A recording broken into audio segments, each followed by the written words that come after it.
Thank you for the patience. Well, so I guess we all already know. Muslim women and their contribution to the making of Islam. Women have played an extraordinary role in the early Muslim community. Their reactions, responses, and vigorous protestations inform us that what they expected from Islam was no less than equality in religion and society. Whereas they reached doctrinal equality, and I'll get into that, the struggle for social, civil, and legal equality continues to this day, in the same way as it does for women in the Western world. Muslim women in the first century of Islam have successfully fought to preserve their Quranic right to inheritance. They strongly objected to men who tried to divorce them according to pre-Islamic usage, which did not leave them free to remarry. They rebelled against the veil and spatial segregation. They knew how to protect themselves against co-wives by legal means. And they even attempted to acquire the right to go to war. The women in the early Muslim community have not always managed to impose their agenda, as we probably know. Sometimes they were left to deal with ambiguous Quranic instructions, such as in the case of what is the appropriate modesty code. And sometimes they're clearly lost, for instance, when they're requested that they should have a saying in what sexual practices should be followed in their marriages. This problem became acute when the more refined women of Medina, who were known to be more independent and outspoken than the women in Mecca, objected to being sodomized by their Meccan husbands. A Quranic answer did come in response to their plea, but it supported men. The Quran clearly states in this case, and it addresses men, "Your women are a tilth for you to cultivate, so go to your tilth as you will." The reflections that I would like to develop in this lecture, however, are not about winning or losing, but about Muslim women's self-understanding, their sense of justice, and their ability to argue intelligently and persistently. Because this, 1400 years ago, was the tradition of Islam. Women spoke out and found ways to be heard. Despite what contemporary fundamentalists, Islamicists, and Taliban-like groups may want to impose as their interpretation of the past, the existing historic records speak an ambivalent language. The recovery of Muslim women's lives, deeds, and achievement is not even an arduous undertaking. We do not have to look for palimpsests, parchments from which the original text has been washed away, to make room for new content. Thousands of records documenting female patronage, female scholarship, and female writing exist, in stone, on paper, and in fine arts. I would like to show but a few wall paintings and miniatures illustrating the interest Islam took in preserving information pertinent to women's lives and women's needs. This is a fragment of a wall painting found in an Abbasid palace in the desert not too far away from Samarra, showing two slave girls pouring wine, an unusual theme, we would think, for having been included in the palace of the leader of the Islamic Empire back then in the 9th century. This is the kind of scene you may expect to find in Islamic arts, a Persian miniature showing women picnicking. Now, the absence of any architectural element suggests that this picnic took really place outside, somewhere in a forest, and not in a controlled space such as the private garden. Here is another Persian miniature from Isfahan made somewhere in the 1600s, showing a woman as a scholar. She's deeply concentrating on her writing. And here is what I call a real-life situation. A husband and a wife arguing before the judge. They're about to divorce. And if you'd like to take a look at her facial expression, she clearly does not agree with what her husband is saying. There is a deep skepticism there, I think, in her eyes. There is a scribe writing down both their statements. And there is another scholar sitting on the side. If you take a look at the gesture of his hand, he is really wondering who is right. And this is the last little illustration I would like to comment on. It shows a naked woman. I mean, haven't we all learned that Islam doesn't show any human figure and most certainly not a naked body, let alone the naked female body? This is an illustration taken from a medical book. It's the book of Al-Biruni, a famous Central Asian scientist and physician. And what it shows is a cesarean. The woman is about to give birth. And as you can tell, she's surrounded by male physicians, something that would be unheard of in some places of the Islamic world today. Just a few pictures, just a few illustrations to make us wonder about the history of women in Islam.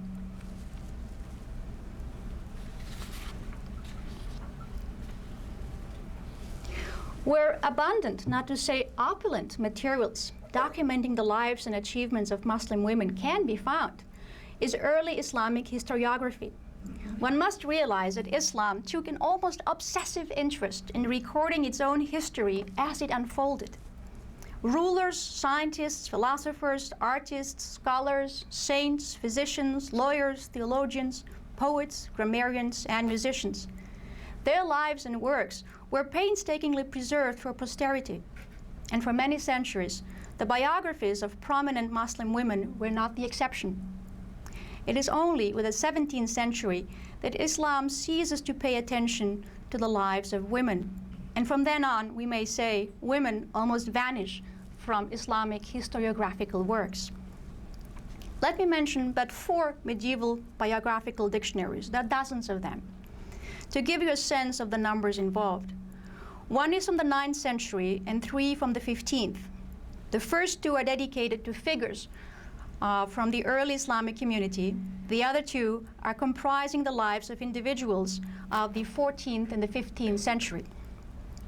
The first one, Ibn Sad's book called The First Generations of Muslims. It contains the lives of 629 women out of 4,250 biographies. That's almost 15%. Ibn Hajar's accurate measure of the companions mentions 1,551 women out of 12,043 persons. That gives you almost 13%. Ibn Hajar has also compiled a biographical dictionary devoted to contemporary figures called The Hidden Pearls. The Hidden Pearls give space to 198 women out of 5,204 persons. This gives you just 4%. His student al-Sahawi, however, collected far more biographies. And in his Brilliant Light, that's the title of his biographical dictionary, he informs us of the lives of 1,075 women out of 11,691 biographies, which gives you 9%. And thanks to collections like these, and some of them are even exclusively dedicated to women, we know many of the little details in the lives of the women, in particular of the women in the early Islamic community.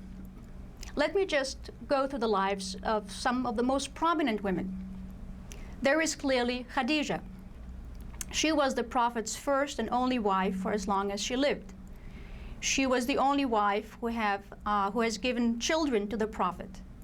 More importantly, she is Islam's first believer. Knowing how essential the Shahada is, which represents the first of Islam's 5 pillars, one realizes that Khadija, who was the first to say, "I attest to there being no God but God," meaning only one God, and Muhammad being the messenger of God, had to have a privileged position in Islam. There is Hafsa, another wife of the Prophet. She was the daughter of Umar al-Khattab, Ibn al-Khattab, one of the Prophet's most notable companions and a fierce warrior. Hafsa's particular standing is related to her participation in the collection of the Quran, which happened during the rule of Uthman, Islam's 3rd caliph. She was also entrusted with the safekeeping of one of the earliest written Quranic collections. There is Aisha, Muhammad's favorite wife. She is the only person in whose presence Quranic verses have descended upon the Prophet. That's the language used in Islam. Like Hafsa, she played an important role in compiling Islamic scripture. Her extraordinary mastery of Arabic language and her even more extraordinary memory predestined her to become a major contributor to the Hadith. The Hadith is the collection of the Prophet's sayings and represents Islam's second scriptural text. It is truly second only to the Quran. Considering the law-like status of the Hadith, also referred to as the tradition of the Prophet in Islamic jurisprudence, especially in Hanbalism, Islam's most conservative school of law that today is predominant in the Arabian Peninsula, one is in a better position to assess Aisha's contribution. Her recollections of sayings of the Prophet attained scriptural dignity and ended up becoming instrumental in establishing legal practice. This is as if Christianity had the historically attested words of Mary of Magdala or Mary the mother of Jesus in the Gospel, and the same words entering canon law, meaning church law. The title Mother of the Believers, conferred to all of the Prophet's wives, is spoken with particular reverence when applied to Aisha. Nevertheless, we should not think of her as a saintly figure, or maybe not just as a saintly figure. In her own way, she became a controversial mother of the believers, an aspect of Aisha's life I shall develop when discussing the legitimacy of female rulership in Islam. The next prominent figure in the Prophet's family is Fatima. She is the Prophet's youngest daughter from Khadija, his first wife. From all the women in the early Islamic community, she is the one with the most illustrious posthumous history. The later the biographic dictionary that reserves her an entry, the more detailed her life becomes, in particular in the Shia tradition, where she is called the mistress of the women of the worlds, the pure and holy, and the mistress of women on the day of judgment. The assumption is that Fatima will be the first one to enter paradise. Fatima is actually described with all the attributes Christianity reserves to Mary, and she is then just called the Great Mary. Scripturally, her high standing is associated with a passage from the Quran that addresses the Prophet with the following words. Verily, Allah intends to keep off from you the Prophet, every kind of uncleanness, O people of the house, the Arabic says, Ahl al-Bayt, and purify you with a perfect purification. The expression, people of the house, Ahl al-Bayt, applies to the family of the Prophet. It is, however, controversial to exactly know who is meant. Whereas for Sunni Muslims, the expression people of the house refers to all of the members in Muhammad's household, including all of his wives. Shia Muslims base their interpretation of who these members are on the following tradition. The verse, verily Allah intends to, and so forth, says this tradition, was revealed to the Prophet in the house of Salama. We'll get back to this figure in a moment. Upon that, the Prophet gathered Fatima, his daughter, Al-Hassan and Al-Hussein, these are the sons of his daughter, and covered them with a cloak. And he also covered Ali, this is his daughter's husband, who was behind him. Then the Prophet said, O Allah, these are the members of my house. Keep them away from every impurity and purify them with a perfect purification. Salama asked, Am I also included among them, O Apostle of Allah? The Prophet replied, You remain in your position, and you are toward a good ending. And we shall see that there is indeed a good ending for Salama. So this is the tradition upon which also Fatima, her husband Ali, who is, by the way, also Muhammad's cousin, and their two sons, Hassan and Hussein, become the infallible. They are pure and flawless as the Prophet himself. Fatima, a woman, is one of the infallibles in the Shia tradition. Khadija was the first to speak the Shahada and set an example for all Muslims throughout the ages. Hafsa was the safekeeper of the Quran, Aisha a major contributor to the Hadith, and Fatima became one of the 5 infallibles, at least in Shia tradition. It seems hard to imagine in what other ways women of the early Islamic community could have exerted their influence to help shape the religion of Islam. What else could they have done? The one female figure whose example shows that there were indeed other means by which individual women participated in the making of Islam is Salama, another wife of the Prophet. She is the one to whom Muhammad replied, "You remain in your position. You are not an infallible, and you are toward a good ending." Salama belonged, like the Prophet, to the Quraysh aristocracy. This is one of the best tribes in Mecca. When he asked her in marriage, she was a widow left in charge of 4 children. Unlike some of the other wives of Muhammad, she was an experienced and mature woman when she entered the household of the Prophet. An early Islamic source describes her, and I quote, as a woman of uncommon beauty, very sound judgment, rapid powers of reasoning, and unparalleled ability to formulate correct opinions. According to the contemporary Moroccan sociologist Fatima Mernissi, Salama was one of those women of the Quraysh aristocracy in whom physical beauty and intelligence assured them as they grew older a special ascendancy over their entourage and the privilege of being consulted on matters of what concern to the community. Salama was a remarkable woman whose genuine questions and concerns about women's position and status in Islam helped her become an articulate advocate of women's rights. Yes, that's really what I said. Salama became an articulate advocate of women's rights. In my estimation, she is Islam's first feminist. Before I substantiate my claim, I would like to examine some Quranic passages relating to the creation and the fall of humankind's first parents. As in Judaism and in Christianity, the story of Adam and Eve sets the tone for how genders are to be evaluated. The first verse of the chapter on women, the Surat An-Nisa in Arabic, has the following information for us. O mankind, be careful of your duty to your Lord, who created you from a single soul, and from it created its mate, and from them twain has spread abroad a multitude of men and women. Be careful of your duty toward Allah, in whom you claim your rights of one another, and toward the wombs that bear you. This is about the mothers. Lo, Allah has been a watcher over you.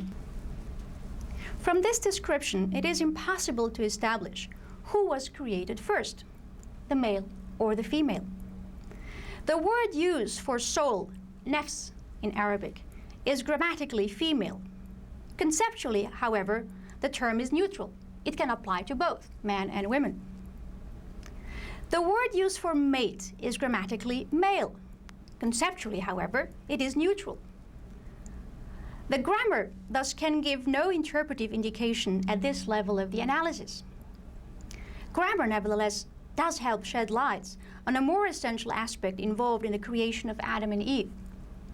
An important clue in the interpretation of the passage I just read, which is from the chapter on women, has to do with a preposition translated as from.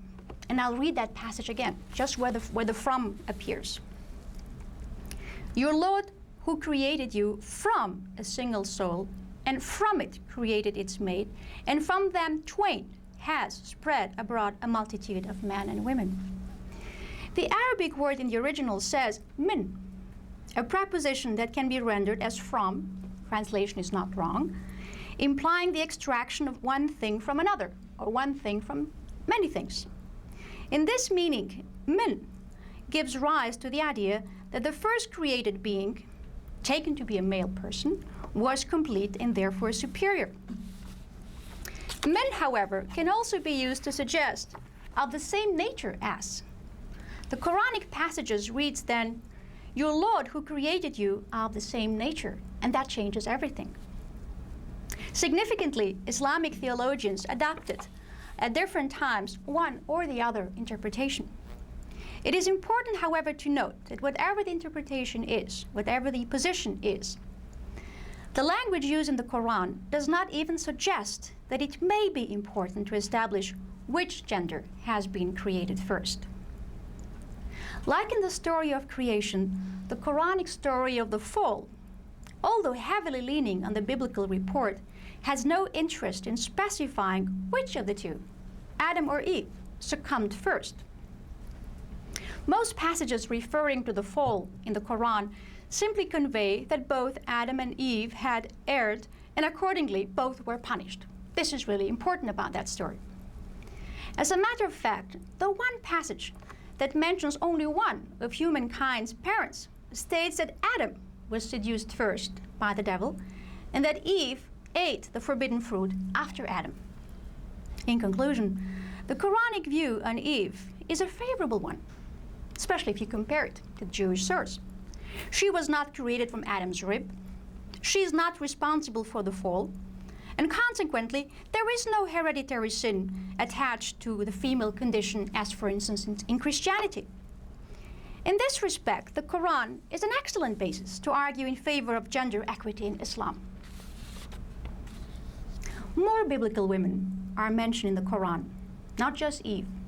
Sarah, Hagar, the mother of Ismail and the ancestress of the Arabs, Asya, the foster mother of Moses, Bilqis, the queen of Sheba, and Mary, the mother of Jesus, to whom the Quran, by the way, dedicates an entire chapter. There is more information on Mary in the Quran than in all of the Gospels. The wife of Pharaoh and Mary are explicitly referred to as female figures for those who believe, implying that they are role models to be followed by all Muslims, men and women. Considering again these most favorable female figures in the Quran, how could Salama have had doubts? And this is where we return to my heroine. What reasons did she have to be concerned about the place of women in Islam? Many passages in the Quran can raise legitimate questions. For the sake of brevity, I shall list only passages referring to Adam. For instance, God makes a covenant, but he makes that covenant with Adam only, not with Eve. Eve is not part of the contract. Eve is never mentioned by name, nor is she ever addressed by God. Now, the scholarship tells you in Islam and in the Western world too, that this is a matter of cultural idiosyncrasy. This has to do with respect for women. You can't be rude and just address them directly, and that's why Eve would not be addressed directly by God. But then there is an exception. Mary is known by her name in the Quran. She's really called by her name, Mary or Maryam. But the explanation given here is that Mary is not anybody's wife. And she became mother by special divine decree. Jesus is then called the son of Mary. Mary is also called one of the Qanitin. Grammatically, this is a masculine plural form, which would suggest that her status was so high that she qualified as a male saintly figure. She is one of the devout before Allah, according to the Quran. That was just a little comment about Mary. But let's get back to Adam. Adam also receives revelation after the fall. So not only is there no hereditary sin attached to Adam's and Eve's mistake, but then God imparts special information, revelation on Adam. But it's just Adam who is privileged to receive that revelation. Adam, therefore, is also a prophet in the Islamic tradition. He's not a prophet in Judaism and Christianity. Adam, after receiving God's revelation, is also taught the names.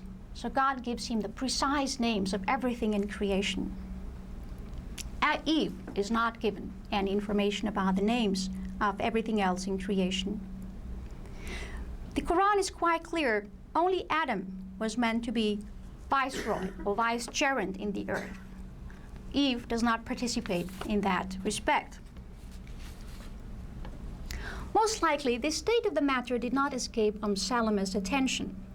God never spoke to Eve. Is that to say that God never speaks to women in general? And if that is the case, what obligations can then be imposed on women, since the scripture does not address them? According to one source, this is what Salama asked the Prophet one day. Why are men mentioned in the Quran and why are we not? More information is preserved in another source. This is Al-Tabari in his famous commentary on the Quran. According to Al-Tabari, this is what Salma said. I had asked the Prophet why the Quran did not speak of us women, as it did of men. And what was my surprise one afternoon when I was combing my hair to hear his voice, the Prophet's voice, from the minbar in the mosque. I hastily did up my hair and ran to one of the apartments from where I could hear better. I pressed my ear to the wall, and here is what the Prophet said. Before I read what the Prophet said, I would like to draw your attention to the fact that Salama speaks of we women, implying all women, and us, again, implying all women. And this is now what the Prophet had to say on that day. It's a longer passage, bear with me. Lo, men who surrender unto Allah, and women who surrender, and men who believe, and women who believe, and men who obey, and women who obey, and men who speak the truth, and women who speak the truth, and men who persevere, and women who persevere, and men who are humble, and women who are humble, and men who give alms, and women who give alms, and men who fast, and women who fast, and men who guard their modesty, and women who guard their modesty, and men who remember Allah much, and women who remember. Allah has prepared for them forgiveness and a vast reward.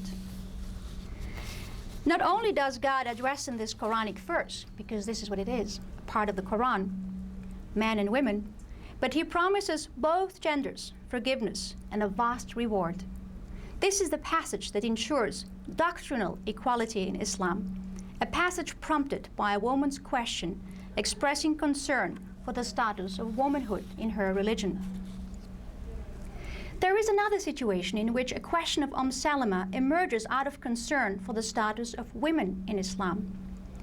Reflecting upon the incredible prestige endowed upon the Prophet's male companions, especially if they migrated with him from Mecca to Medina, she comes to the realization that women too had given up their homes and their privileges in Mecca to show loyalty to Muhammad. In that context, she asked the Prophet, why women who participated in the Hijrah, like men, are never mentioned?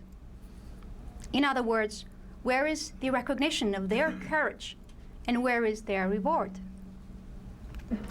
Salma did not fail to remind the Prophet that she herself had escaped twice, once with him to Abyssinia, and later to Medina.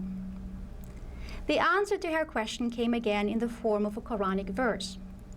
Lo, I suffer not the work of any worker, male or female, to be lost. You, men and women, proceed one from another.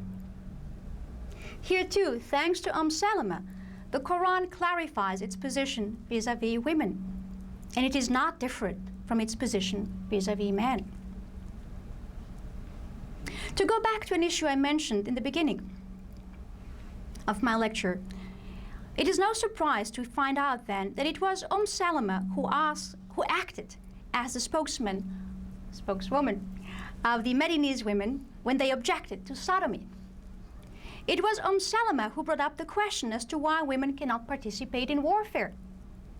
And it was again Salama who defended a wife's right to privacy when the formidable Umar ibn al-Khattab, whom we should clearly see today as a chauvinist and sexist, attempted to interfere in the Prophet's relationships with his wives. In the last part of my lecture, I would like to make a connection between an event in the early Islamic community and a contemporary or more contemporary setting. The question is one of female rulership. In her book, The Forgotten Queen of Islam, Fatma Mernissi, she is really one of my favorite writers, showed that women have been heads of state in Islam. She lists 16 female rulers who have been in charge of political affairs between 1236 and 1699. These queens have not been regents. They have ruled in their own names. The khutbah, which is the official sermon in the mosque on Friday, was said in their names and coins were stamped with their effigies. The question then is not whether women have been rulers in the past, but rather whether their status as heads of state is compatible with Islamic scripture. As we shall see, this is an issue in which Quran and Hadith are in conflict. These are the two scriptures of Islam. It is a conflict that can only be addressed by a well-trained Islamic scholar who stands in the tradition of ijtihad, independent reasoning. Here is what we need to know about the contemporary situation. When Benazir Bhutto was elected Prime Minister of Pakistan in 1988, a controversial debate was flared up in the Islamic world. The heaviest criticism came from the Arabian Peninsula. Other voices in Islam seem to be less preoccupied. The Indonesian scholar and politician Abdurrahman Wahid, who at that time was the chairman of Nahdlatul Ulama, Islam's largest organization seated in Indonesia, is known to have said, "Islamic scholars need not fear women leaders." This statement was reportedly pronounced, however, after Wahid had met Benazir Bhutto. Now, the actual support came from a quite unexpected institution, the Religious Council of the Amir Abdul Qadir University in Algiers, North Africa. Sheikh Ghazali, the head of that council, looked into the matter and argued along the following lines.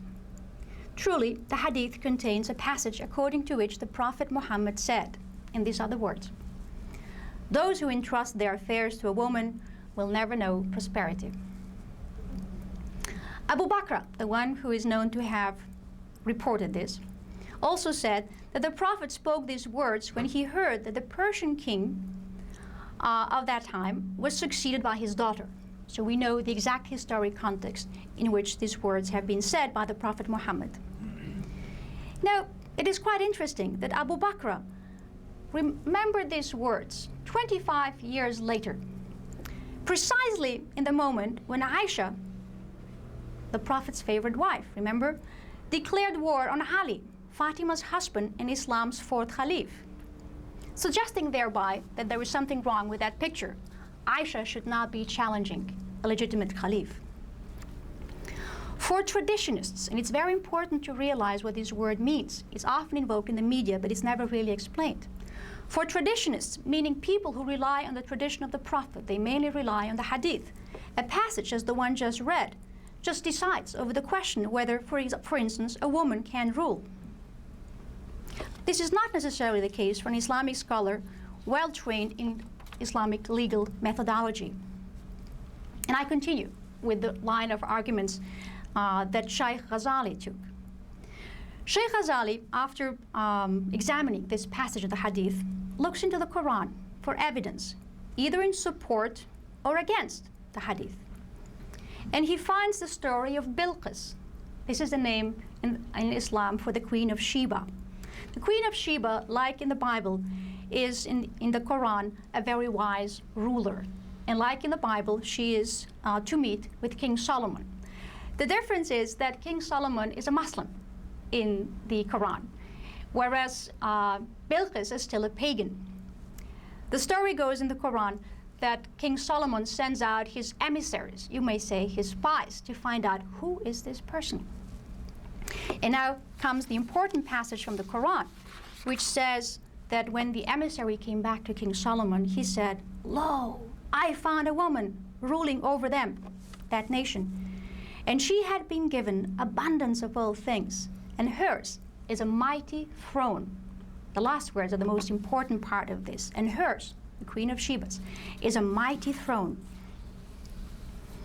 Now, Sheikh Ghazali points out, in addition, that the Queen of Sheba, Bilqis, is not just addressed as a mighty ruler in the Quran, and there is nothing in the context that suggests that there might be something wrong with that picture, but she's also instrumental in converting her nation to Islam. Her rulership could not possibly be of an ill advice. And this is the conclusion that Sheikh Ghazali drew from the comparison between the Hadith and the Quran. And I would like you to hear his own words, fully realizing that what he was saying was probably not in harmony with what the Islamic world at large was believing at that time and probably still believes today. Shaykh Ghazali's words, I insist on repeating that I'm not a fan of giving women preeminent positions. He is clearly not a feminist. All I'm concerned with is the explanation of a hadith which came in the book of traditions, and which is in complete contradiction with the Quran. And such a contradiction has to be dealt with and resolved. And clearly, Quran overrides hadith. Wahid said that Islamic scholars need not fear women leaders. This phrase, I suggest, can be reversed to say that women in Islam need not fear fiqh, which is Islamic jurisprudence, especially when it rests on independent reasoning. Another criterion is important when it comes to legal reasoning in Islam. A device from the Quran that says, when you set out laws for the people, do so with justice. Jurisprudence that takes this injunction as a genuine principle will have to be fair and equitable. It may not be a coincidence that one of Islam's greatest minds, and I'm coming to the end of my lecture, the famed 12th century philosopher Ibn Rushd from Cordova, still better known in the Western world under his Latinized name Averroes, had no trouble following Plato, the great mind of the Greeks, in agreeing that women could be philosophers and rulers. His position may well have to do with his expertise in jurisprudence, for we know that Ibn Rushd has been for most of his life a judge from the Malikite school of law. This is what Ibn Rushd has to say in his commentary on Plato's dialogue, The Republic, that truly suggests that women can be philosophers and rulers. Ibn Rushd, the competence of women is unknown, since they are only taken for procreation and hence are placed at the service of their husbands and confined to procreation, upbringing, and suckling. He must have thought of the Muslim women in Cordova while he wrote this. This nullifies their other activities. Since women are not prepared with respect to any of the human virtues, they frequently resemble plants. They just vegetate. They don't get a chance, right, to develop their abilities. Another passage from Ibn Rushd's commentary on Plato's Republic. And we say, he means I say, Ibn Rushd, right? And we say that women, insofar as they are of one kind with men, they are the same nature, necessarily share in the end of men. They will differ only in less or more. The man in most human activities is more diligent than the women, though it is not impossible that women should be more diligent in some activities, such as is thought concerning the art of practical music. That is why it's said of melodies that they are perfected when men produce them, and women do them well. Another passage has to do with him remembering some desert cities in which women were rulers. And that's where he says, similarly too, since some women are formed with eminence and a praiseworthy disposition, it is not impossible that there be philosophers and rulers among them. Ibn Rushd, a Muslim scholar from the 12th century in Islamic Spain. Allow me to end by stating that it has taken Western philosophical scholarship 800 years to come to the same conclusion as Ibn Rushd. Today, however, women's competence is known. Thank you.